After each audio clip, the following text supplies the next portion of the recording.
Bonjour frères et sœurs, chantres de Dieu, chantres de l'Éternel. Je suis là pour vous annoncer un message qui est un message triste. Juste vous dire que depuis 4 heures du matin, on a connu un cas de la disparition de la femme de notre frère Matou Samuel. C'est vraiment, je sais que vous êtes en train de constater mon visage, on est vraiment éprouvé, on ne sait pas en fait qu'est-ce qui arrive, pourquoi ce combat dans le foyer du serviteur de Dieu qui continue, c'est pas vraiment que le Seigneur nous aide, voilà. C'est juste pour vous confirmer que ce ne sont pas des rumeurs.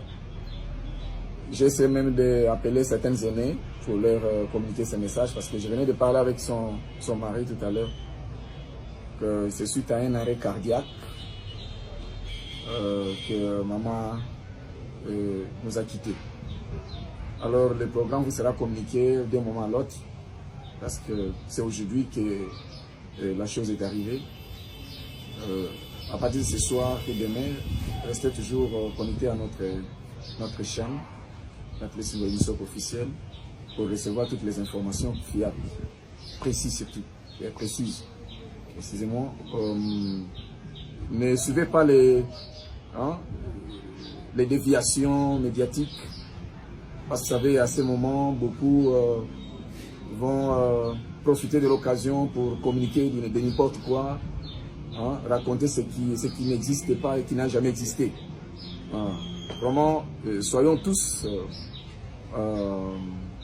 unis dans notre façon de raisonner, de parler, parce que nous savons que c'est à de tels moments que le diable profite pour salir les témoignages des enfants de Dieu que nous sommes. Donc je vous invite à suivre surtout ce que l'AMCC peut vous communiquer à cet instant, à part ce que les journalistes peuvent ajouter. Je vous remercie.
Yondo mibisa kanga, pe yo petola kangai, tina na nini natika nzela na yo nakolanda se yo kinosuka ya bomoi nanga sunga bomoi nanga yawe tambosanga na nzela ya sembo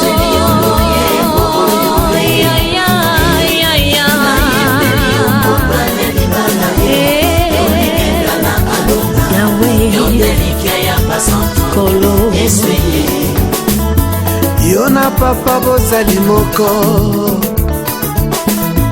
salete yo na ngai tokoma moko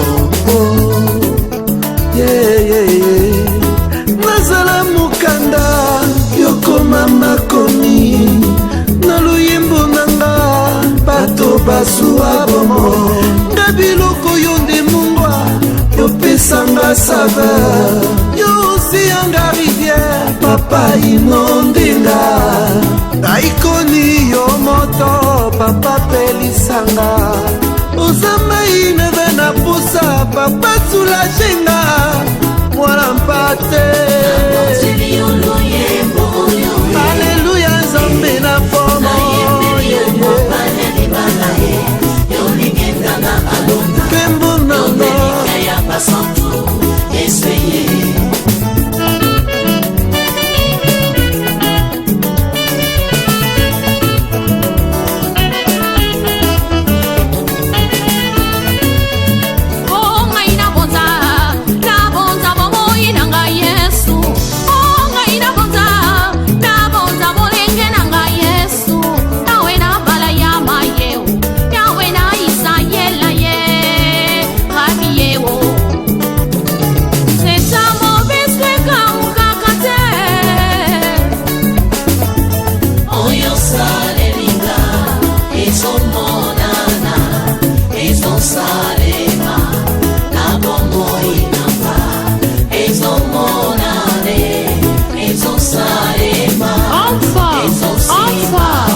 toi Seigneur.